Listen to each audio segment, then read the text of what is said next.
Hello everybody, welcome to my review of Romantic Killer. So I can't actually remember the last time I watched a slice of life or romance anime, but after watching Romantic Killer, I think I'm gonna have to start hunting down these types of anime because I absolutely loved this show.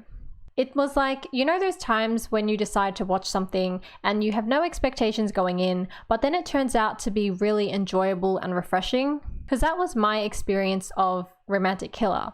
I just saw the preview on Netflix when I was scrolling for something to watch, and the premise seemed intriguing, though it looked very silly as well. But since it had pretty high ratings and had some gender role reversal aspects, which always catches my interest, I thought I'd give it a go, and I'm so glad that I did. It was just super fun and entertaining, and it even delved into some serious issues later on, but it was done so well, and it didn't ruin the lighthearted and comical feel of the show. I will say that the anime looks pretty ridiculous at first impressions, and it won't be for everybody, but it has a lot of heart, and it's a very hopeful and feel-good show. Like for when you're having one of those down days and you just need to pick me up, so this anime is great for that. So Romantic Killer is basically about a high schooler Anzu whose top 3 needs in life are video games, cats, and chocolate. She doesn't care about romance or even really socializing and basically spends all her time playing video games, and her only romantic interests are characters in her games. So one day she starts playing a new game when a wizard appears out of the television and says she's been selected as the first test subject. So to solve Japan's declining birth rates, it's been sent to help romance noobs like her find love. And from now on, her life is going to be like a romance video game, so it will throw ikemen, which essentially means good-looking guys, her way, so she has a pool to select from. And in order to make her focus just on romance, it confiscates her 3 greatest desires. So naturally, Anzu is extremely opposed to this matchmaking business. She's not interested in romance, and she just wants her games, her cat, and to be able to eat chocolate again. So the plot is basically about how the wizard tries to control and manipulate everything around Anzu in order to set up these random and romantic encounters with these hot guys, while Anzu does everything she can to sabotage this. And that's why she calls herself the Romantic Killer. And this makes for a very fun plot because it's always super engaging when you have 2 characters whose goals are the complete opposite of each other's, and you get to see them try to outsmart each other and ruin the other's plans. But I can see why people may take issue with the premise of the show and why it might be a turnoff to some viewers, because it's based off the idea that not having romance is a bad thing and that Anzu, who has no experience with romance, needs to be fixed in a sense. So of course that kind of sends the wrong message. And also Anzu is very content with her life and just doing her own thing. And there's also the implication that all of this is for solving the declining population in Japan, which is in itself a bit problematic because it basically means that Anzu has to go and find love and romance just so she can reproduce to keep society going. So if I had one criticism of the show, I didn't really like this sentiment being thrown in here, but it's sort of swept under the rug anyway, and it's not exactly a centerpiece of the story, so it's not really a big deal. And on the other hand, I really loved the reverse harem aspect to the anime and the gender role reversal in some scenes, like when she bumps into one of the love interests and she's the one on top, or in a less superficial context, when she protects him and makes him feel comfortable and safe. And also, whenever Anzu finds herself in potentially romantic situations, or when she starts to feel remotely embarrassed, she'll pull these really cartoony, masculine faces to ruin the mood, and these are quite possibly the best part of the anime, and it's absolute comedy gold. I think Anzu is pretty much the reason why I enjoyed the show so much. She has such a great personality and this casual charm about her. And she also doesn't fall prey to those annoying typical female love interest tropes. Like, she knows what she wants, she stands up for others, and she's consistently portrayed doing this. She's also super likable and relatable and has a good heart, so you can understand why all the people around her would eventually grow to love her. She's not like those female MCs who are supposedly ordinary and don't have any personality or much else going on, and yet they seemingly get all these guys flocking to them. At least Anzu is grounded and believable. And I think part of her appeal too is that she actively avoids romance and even goes out of her way to make herself look as unattractive as possible to these guys. So she's just very unique and funny and does her own thing and doesn't fall over her face trying to get the attention of these guys. In terms of the love interests, you have the typical cliche stereotypes. So Kazuki, the silent, stoic, and mysterious guy, and Junta, who is the sweet, kind childhood friend type who's always been in love with Anzu. And finally, Hiraji, who's the spoilt, entitled, bratty prince type, who's really only interested in Anzu because she doesn't like him, and this is a foreign concept to him. Now, I found Kazuki the most interesting, but that's also because we learn the most about him and his backstory is explored in depth, unlike the other two love interests who are more side characters. And also in the opening song, Kazuki is the final person who Anzu runs to, so you kind of know that these two are meant to be endgame.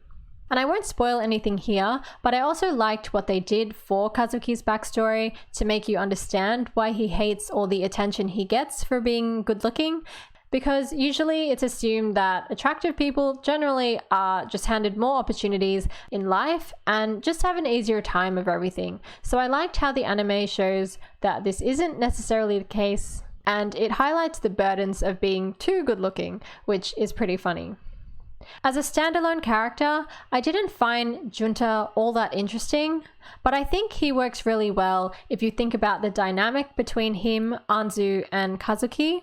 And I also liked the little touches to his character, like how he's as scared of bugs as Anzu, and he always wants Kazuki to be around because he's scared he'll confess his feelings to Anzu if he's by himself alone with her. Or whenever he saw Kazuki and Anzu being close, he'd get upset and go cry somewhere, but it's always in a self-deprecating sort of way. Like, he's genuinely a kind person and doesn't seem self-interested in any capacity at all. And one thing I also really appreciated was how the guys interacted with each other, because it wasn't toxic at all, and they aren't even really competing for Anzu or for her affection. Like, they both respect her and they respect each other, and they really do leave it up to Anzu what she wants. Neither of them try to make a move on her or do anything, and the friendship between the three of them comes first and foremost. So even though the initial idea was to get Anzu to fall in love, I like that the story became more about the friendships that she's formed with them as opposed to the romantic feelings. And also, slight spoiler here, so please mute for the next few seconds if you don't want to be spoiled, but I loved in the last episode how Kazuki tells Junta that his feelings for Anzu have changed and that he no longer sees Anzu as just a friend. And Junta, in response to this, rather than getting angry or possessive or jealous, is almost even encouraging and says to Kazuki that Anzu is such an amazing person, so of course it's normal that Kazuki would eventually develop feelings for her. And I'm always a sucker for romances where the characters fall in love with each other because of who the person is, rather than appearance or status or even gender, and so it always gets me in the feels, so I loved this aspect in the story. For the wizard Riri, I loved the back and forth scheming between Riri and Anzu. Though I think they could have pushed this even further to get some really juicy and hilarious scenes, because I feel like Riri's scheming was only really relevant to the plot in the first third of the anime, but later on, Riri's shenanigans are barely there, and if Riri does try anything, it doesn't even affect the plot of the story that much, and it's played more for laughs. Like when Riri trips Anzu and so Anzu falls into Kazuki and Junta's arms simultaneously. But it doesn't do anything to move the plot forward or add any new intentions or motivations, so I do think it would have been quite interesting if Riri had more scheming going on that actually impacted the plot. Though from Riri's point of view, I suppose it does make sense if Riri started to actually care about Anzu in a platonic sense, and so doesn't want to have to force Anzu into romance when she clearly doesn't want it. I also think it'd be funny if Riri turns out to be the one that Anzu ends up falling in love with. I know that's not what's going to happen given how the story has already played out, but it would have been an interesting development if Anzu and Riri became the end game, just because Riri was the one trying to get Anzu to fall in love all along. I'm also not sure if Riri is meant to be non-binary or not, and I watched the Japanese subs, which always refer to Riri as they, and since Riri can change into male and female forms, I did like this aspect of Riri's character, and I think it is also a nice touch that they referred to Riri as they. And one other key person is Saki, who is Anzu's best friend. And her backstory was thrown in towards the end of the series, which I found a little random because she'd been seen so little in the series so far and was such a minor character up until then. But I really liked her backstory and how her friendship with Anzu saved her, and I thought the parallels between her and Kazuki were great with how they were dealing with similar issues and how they both see Anzu as sort of their savior and protector.